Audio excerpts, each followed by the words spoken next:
તમે હોળી દરમિયાન જે હોળી પ્રગટાવવા માટે છાણાનો ઉપયોગ થાય છે, લાકડાનો ઉપયોગ થાય છે, પણ અમદાવાદના વટવા વિસ્તારમાં જે ઠાકોરવાસ છે અને ત્યાંના રહીશો છેલ્લા કેટલાક વર્ષથી એક એટલો લાંબો મોટો હાર બનાવે છે, જે ઓરૈયા, જે ગામડાની ભાષામાં, જે દેશી ભાષામાં ઓરૈયા કહે, અને એને જે નાના નાના પહેલાં હાયડા બનાવવામાં આવતા હતા, પણ અહીંના લોકો અલગ જ પ્રકારની એ સિસ્ટમ અપનાવી છે.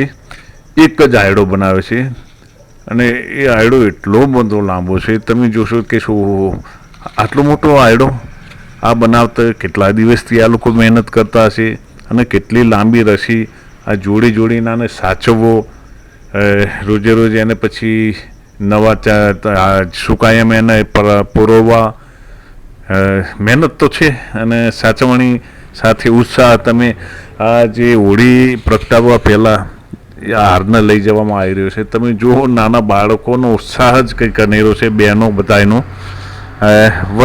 વટવા વિસ્તારમાં આ દ્રશ્યો છે, અને હોળીનો ઉમંગ જ કંઈક આ લોકોના ચહેરા પર અલગ જ જોવા મળી રહ્યો છે.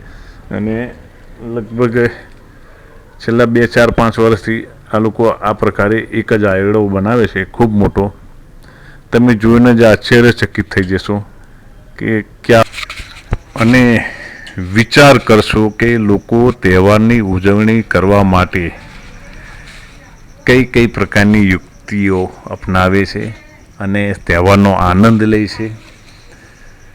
અહીંયા નાના બાળકોથી લઈને મોટેરા સૌનો ઉત્સાહ જ કંઈક અલગ છે.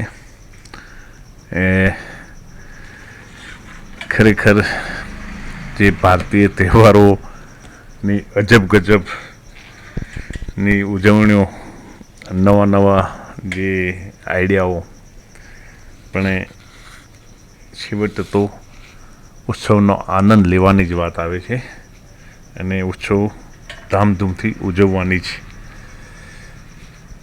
પણ અહીંયા જે છે આહાર જે બનાવવામાં આવે છે એ પરંપરાગત ઓરૈયા, જે દેશી ભાષામાં કહેવામાં આવે છે, એ પરંપરાને જાળવી રાખી છે અહીંયા.